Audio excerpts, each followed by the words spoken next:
Alright, I am back with another Destiny 2 video. I've extracted myself from Diablo Immortal to get back into the swing of things, into a game that is not pay to win, but pay to get a lot of cosmetics and downloadable content, I guess.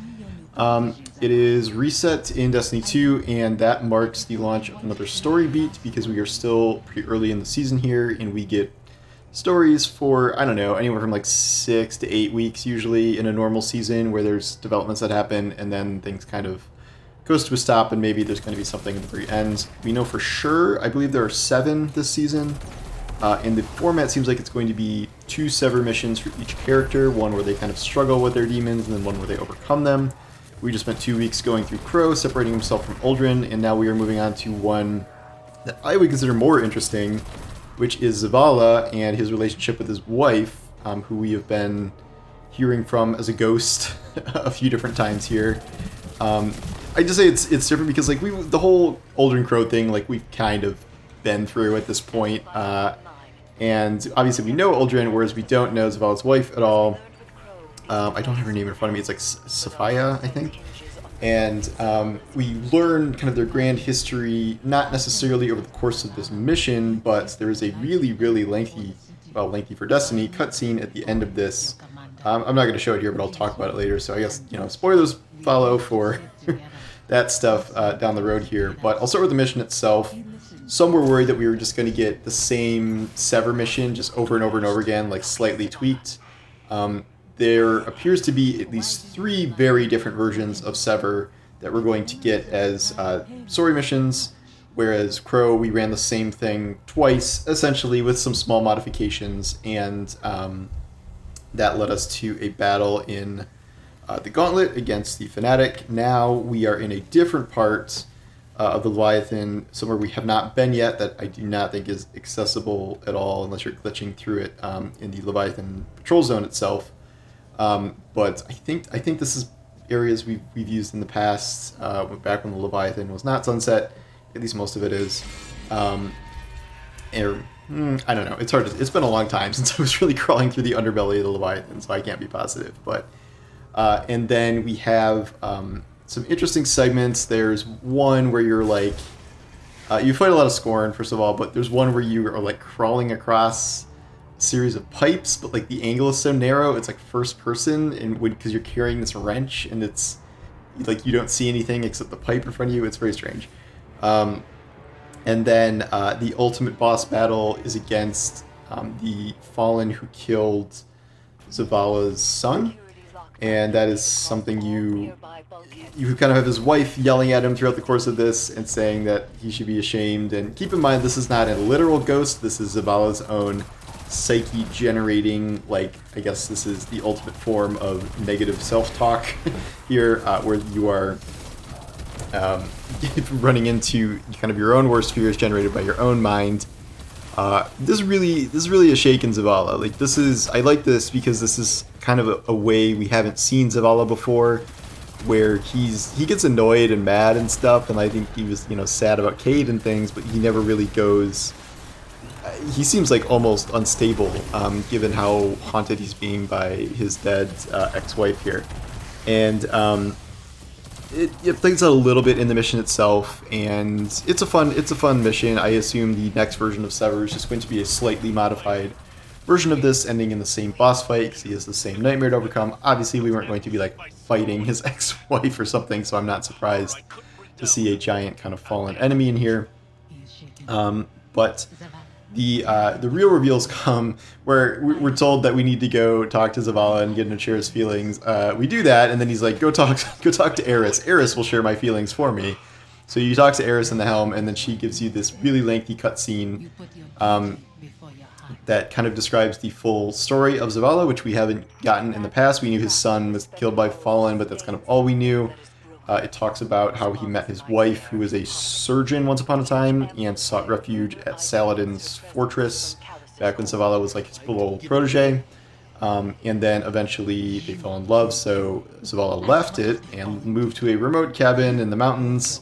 And you can probably guess what happens. A Fallen raiding party attacks. Zavala can't fend them all off, and his son tries to fight, even though his son is not a guardian. So his son is murdered by the Fallen, and his wife holds him, at least appears to hold him responsible for his death because she thinks he was like too attached to honor and valor and like couldn't let go of it. There's a good line about how he's serving like this like dead, empty, silent god in favor of his family. And I think we're seeing, this is kind of a spin on the Witch Queen, where Zavala's kind of almost questioning his faith in the Traveler because, what has he done all this for this orb that never talks to him? And then now the orb has given away the lights, his greatest gift to their worst enemy, the Hive, and Savathun. So I think he's not super amused with the Traveler at the moment. And something was a little weird, where at the very end of the cutscene they talk about how his wife like remarried and had a daughter, and then told his daughter to forgive Zavala, and like this has happened for a few generations now.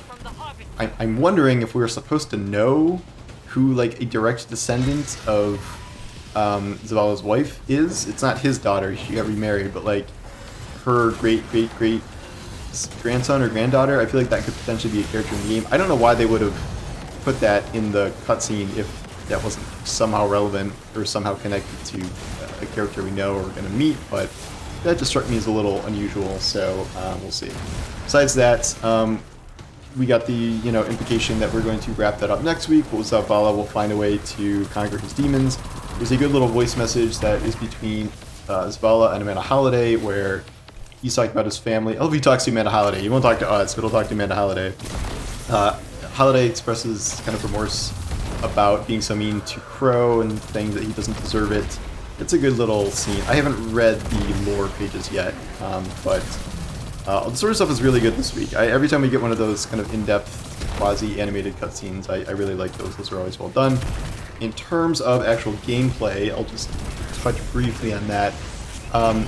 This week, since I screwed up my assignment of points and got one in the middle column, which I never should have done, I think this is the first time you are able to do haunted weapon focusing. So what I am doing is my strategy that I did before, where I just do the 7 energy focusing, so you can go through as many as possible, because I'm not trying to go for really a specific weapon. Ideally, I want blueprints for all of them, but I only have a scarce handful of those. I think I had 4 out of 5 in the trace rifle when I started this.